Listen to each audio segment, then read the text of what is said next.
Chokkad 40 saint ആദിവാസി നഗരിൽ കാട്ടാനയുടെ ആക്രമണം രൂക്ഷമായി. ചോക്കാടൻ മലവാരത്തിൻ കീഴിൽ നിന്നും കൂട്ടത്തോടെ ഇറങ്ങിയ ആനകൾ ആദിവാസികളുടെ വീട്ടുമുറ്റത്ത് വരെ നാശനഷ്ടങ്ങൾ വരുത്തുകയാണ്.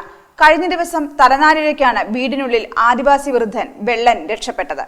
ചോക്കാട് 40 സെന്റ് ആദിവാസി നഗറിൽ കാട്ടാനകളുടെ ആക്രമണം രൂക്ഷമായി. ചോക്കാടൻ മലവാരത്തിൽ നിന്നും കൂട്ടത്തോടെ ഇറങ്ങിയ ആനകൾ ആദിവാസികളുടെ വീട്ടുമുറ്റത്ത് വരെ നാശനഷ്ടങ്ങൾ വരുത്തുകയാണ്. കഴിഞ്ഞ ദിവസം തലനാരിഴയ്ക്കാണ് വീടിനുള്ളിൽ ആദിവാസി വൃദ്ധൻ വെള്ളൻ രക്ഷപ്പെട്ടത്.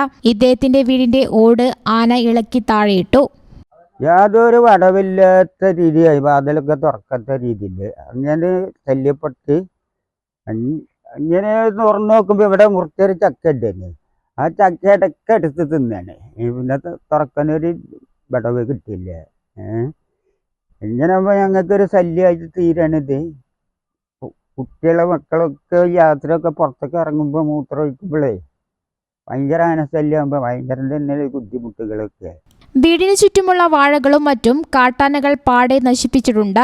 ആദിവാസികൾ താമസിക്കുന്ന പ്രദേശത്തിന് വന്യമൃഗങ്ങളുടെ ആക്രമണ ഭീഷണിയിൽ നിന്ന് രക്ഷ നേടുന്നതിനു വേണ്ടി ആനമതിലും വൈദ്യുതി വേലികളും സ്ഥാപിച്ചിട്ടുണ്ട്. എന്നാൽ ആനമതിൽ ചിലയിടങ്ങളിൽ കാട്ടാനകൾ തകർത്തിട്ടുണ്ട്. വൈദ്യുതി വേലിയും ഉപയോഗശൂന്യമായ നിലയിലാണ്. കാട്ടാനകളുടെ ആക്രമണം ആദിവാസികളുടെ ജീവന് ഭീഷണിയായി മാറിയിരിക്കുകയാണ്. ഇവരുടെ വീടുകൾക്ക് സമീപത്തെ വൈദ്യുതി ലൈറ്റുകളിൽ ഒന്നും പോലും പ്രകാശിക്കുന്നില്ല. പ്രദേശത്ത് പലയിടങ്ങളിലായി ഹൈമാസ് ലൈറ്റുകൾ സ്ഥാപിക്കണമെന്നും ആനമതിൽ ഉൾപ്പെടെയുള്ള സുരക്ഷാ സംവിധാനങ്ങൾ കാര്യക്ഷമമാക്കണമെന്നും നാട്ടുകാർ ആവശ്യപ്പെട്ടു. ഇപ്പൊ നിരന്തരം ഓരോ ദിവസവും ആനകൾ വൈകുന്നേരം ആകുമ്പോഴത്തേക്ക് ഇറങ്ങുന്ന അവസ്ഥയുള്ളത്. ഇവിടെയുള്ള കുടുംബങ്ങൾക്ക് വൈകുന്നേരം ആയില്ലെങ്കിൽ പുറത്തിറങ്ങാനോ അവർക്ക് വീട്ടിൽ സ്വസ്ഥമായി കിടന്നുറങ്ങാനോ പറ്റാത്ത അവസ്ഥയാണ് ഇപ്പൊ കണ്ടുവരുന്നത്. നമുക്കറിയാം, നമ്മുടെ വീട്ടിന് മുന്നിൽ ഒരു ആന വന്ന് നിൽക്കുമ്പോൾ നമ്മൾ എത്രത്തോളം ഭയപ്പാടോട് കൂടിയിട്ടാവും വീട്ടിൻ്റെ ഉള്ളിൽ ഇരിക്കുക എന്നുള്ളത്. കുഞ്ഞു കുട്ടികളടക്കം വീട്ടിൽ മുറ്റത്ത് പുറത്തേക്ക് ഇറങ്ങാൻ പറ്റാത്ത അവസ്ഥ. വീടിന്റെ മുന്നിലുള്ള കവുങ്ങും അതുപോലെ തന്നെ വാഴയും വന്ന് ചവിട്ടി മറിച്ച് വീടിന്റെ ഓടടക്കം ഇളക്കി മറിച്ചുകൊണ്ട് നിൽക്കുന്ന ഈ ഒരു അവസ്ഥയാണ് ഇപ്പൊ ഇന്നിവിടെ കണ്ടുകൊണ്ടിരിക്കുന്നത്.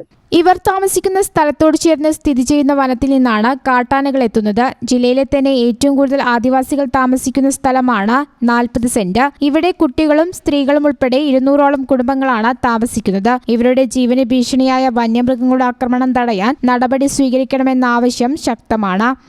News bureau, Malappuram.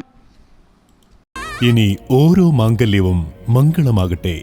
നിങ്ങളുടെ വിവാഹാഘോഷങ്ങളെ ബജറ്റിലൊതുക്കാൻ ചാസിയ സിൽക്സ് നിങ്ങൾക്കായി ഒരുക്കിയിരിക്കുന്നു മംഗൾ വെഡിംഗ് ഫെസ്റ്റ്. ഇനി ചാസിയിൽ നിന്നും പർച്ചേസ് ചെയ്യാം മനസ്സിനിണങ്ങും വിലയിൽ തന്നെ. പട്ടുപോലെ പവിത്രമായ ഹൃദയബന്ധം. ചാസിയ സിൽക്സ്, വളാഞ്ചേരി.